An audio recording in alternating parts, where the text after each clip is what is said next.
Hello everyone, this is Zeeebo and welcome to this AFK journey video. So pardon me if I sort of stutter as I talk or if my voice sounds a little bit different because I had a very bad sore throat after I came back and it still hurts like crap. So that is a disclaimer for today. Maulers is pretty much the only class that is able to provide a whole bunch of healer units with the ability to provide offensive skills or offensive buffs on the boss itself. So against this boss, let's run through the skill kit once again and then talk about what type of teams or what type of units you want to use against this boss.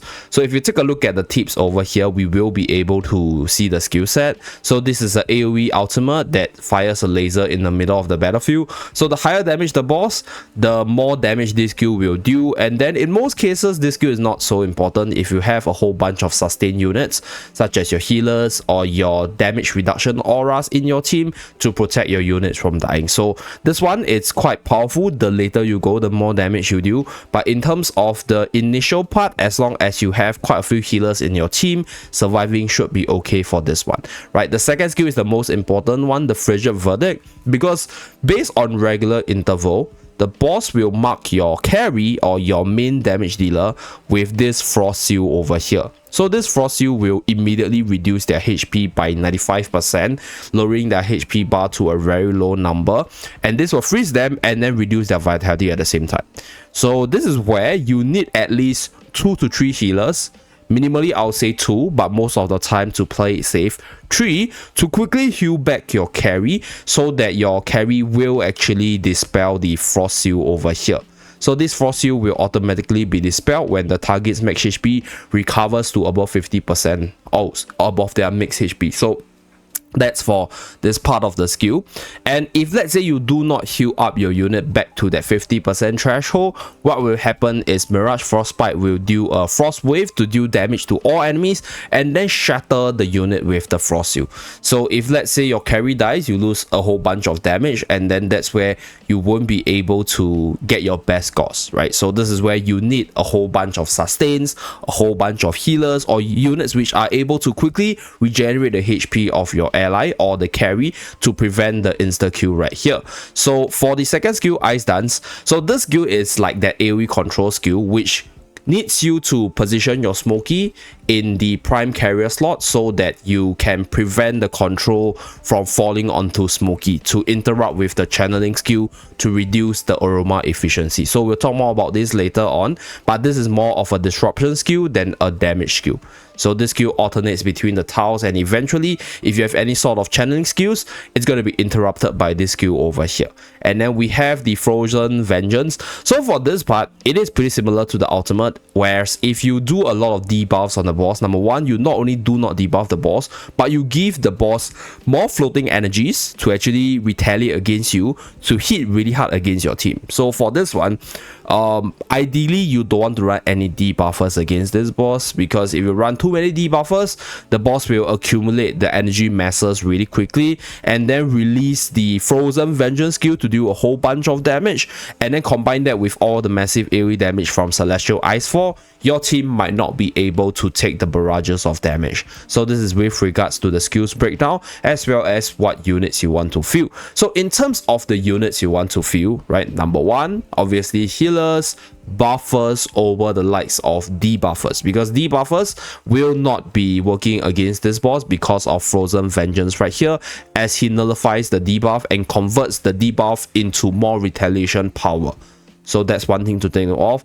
And on top of that, against this boss over here, like I mentioned earlier, the best class is the Mauler class. So the reason why the Mauler class is the best is not because of the factional talent specifically, but more because of the Mauler units in general. Because if you take a look at like this whole Mauler roster right here, Mauler is pretty much the only class that can give you units like Smokey and Mikola, which is able to buff a lot while giving you the heals to sustain through the Frozen Vengeance skill or the Frozen Sigil skill itself. So this is where Maulers fulfill the condition of having a really good carry in the form of OD. So based on my own free-to-play account testing, OD is the best damage dealer so far. I haven't had the opportunity to test other units, which I'll probably do in the next few days with my own account. And then with regards to the best buffers or supporters, Twins is definitely up there in terms of the buffing and the supporting side. So this is Twins, then we have Mikola, and then we have Smokey. So these are the better buffers as well. So Shakir is a semi-carry, but at the same time also a buffer for the team. So you can see that the reason why Mauler has this like advantage over the other class is because they just have really good buffers and healers while having the DPS for the team as well. So that's why they are the best class. And this is my day one factional talent distribution. So stat boost goes into the attack side and then goes into the skill upgrade for that additional damage. So for this season so far, what I would suggest is if you're not in a rush to secure your position on day one, you would actually want to upgrade your wildest factional talent first to push through more AFK stages to give you some factional talent points advantage. Because initially I thought, you know, pumping Mauler's factional talent will give you more damage, but if you're able to max out the 30 chest requirement, right, end of the day the final results will only be calculated towards the end.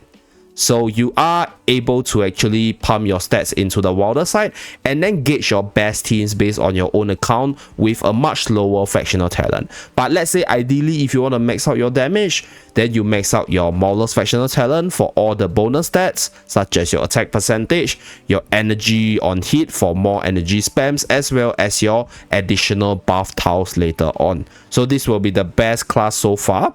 But let's say if you're not in a rush to secure your top rankings, then what I would suggest is get your wilders up for your factional stage pushes and then later on do the resets with your reset sigil over here to actually max out your maulers later on. So this is for you to push through more AFK stages and then have the advantage in terms of this materials over here, and you will be able to max this out later and then get better scores towards the end of the boss fight. So this is what I'll suggest. But if you want the best talent, this is the best one. And then in terms of the other substitutes or the other units, in terms of the buffers as well as supporters compartment, if you do take a look at all the supports over here, healers wise you can use Ludovic, right? Reina is used in the team not for the debuffing but more for the healing as well. So Reina is part of the top team.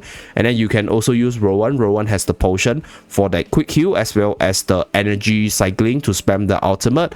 And then you can also use the likes of Hewin and Damien. Ideally not them because they don't give too much of offensive buff. So against Primal Lord or bossing contents itself, they're not as strong because they're more defensive by nature. However, if you don't have other better units I spoke of earlier, then these two healers work fine for your sustain and like semi buffing as well. So this is for the substitute portion. And then for the carries portion, okay, so if you take a look at the carries itself, I've tested Bonnie, I've tested Odie, I've tested Corinne as well. I think in terms of like the best damage dealer so far, it is between these few units. So we have Corinne, Sonya as a buffer and also the damage dealer for the boss. And then we also have the likes of just now like I mentioned, our dear Bonnie over here, also pretty decent, not the highest compared to Odie. So if you have Odie, if you're free to play, then Odie will still be the best one, but you can definitely give this a try. I think that Taylin might also work, but I will be doing more testing on Taylin. So for those units which I haven't tested too much, I won't recommend. So that will be the few units I tested. So Corinne, Sonya, as well as our dear Bonnie, they're all okay from the damage side, but the best will be Odie for this one. So that's for the damage compartment. Now let's run through the team formations as well as the best team I used today. So I'll say it's a few different ideas by different players, but I'm trying to figure out whether or not there's an alternate comp to be the best damage, because in terms of like the comps itself, once you reach the double tiles, that's where things might change a little bit, because you will be able to get 2 tiles in front. But right now we only have 1 tile, so I think this is just the best team so far for the 1 factional talent tiles. So do take note of that. Later on, I think once we get the 2 tiles, this team should change and then we might get a better combination out there. So this is the best team setup in terms of the best goal over here. So this is the Smokey team which I shared earlier.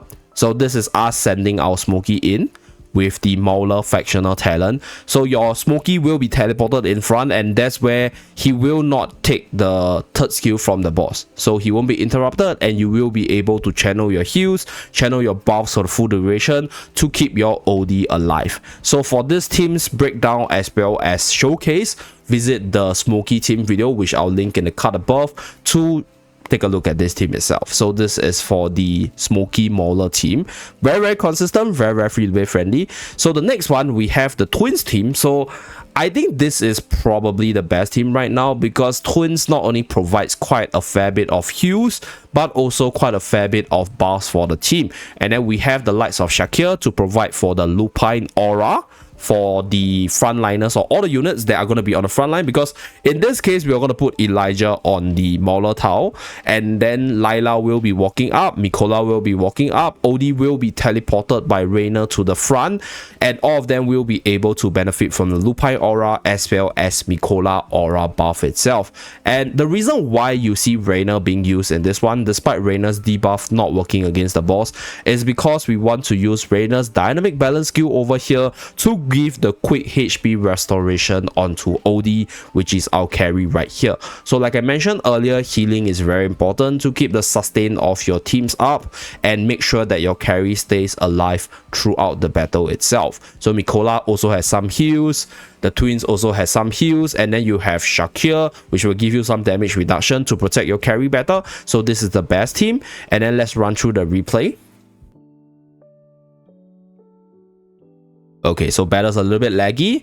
We will be sending in Odie. So despite not getting the debuffs on the boss, as you guys can see right here, we did get the purple ring on Odie, which ensures that he is getting that heals from the damage dealt to the boss itself. So right here, as you guys can see, the frozen sigil will actually freeze Odie over here, and the faster you're able to heal Odie out of the frozen sigil, the more damage Odie will be able to push on the boss. And at the same time, you prevent the insta kill from the boss, and that's pretty much it. Like in terms of how the battle looks like, right? The boss will just be using the Frozen Sigil, the Celestial Ice Fall, as well as the Frozen Vengeance skill to sort of attack you. So this is the Celestial Ice Fall, the laser animation is the Celestial Ice Fall, and then the Frozen Sigil is when your carry gets frozen on the spot. And then the third skill, Frozen Vengeance, right here is indicated by the flying energy ball behind the boss onto your units over here.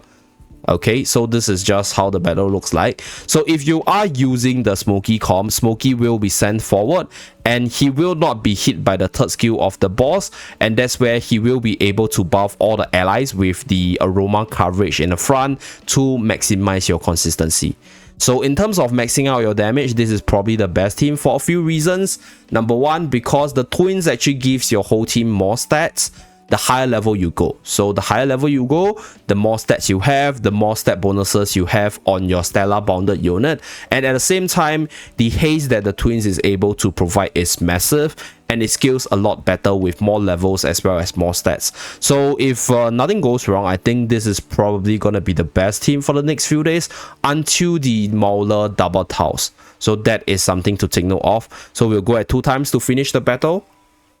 Okay, so one more thing to take note of is, let's say if you do not have these units in terms of like the Mauler side, then you can obviously use all the other supports I mentioned earlier, like Ludovic as well as Rowan for that support slot.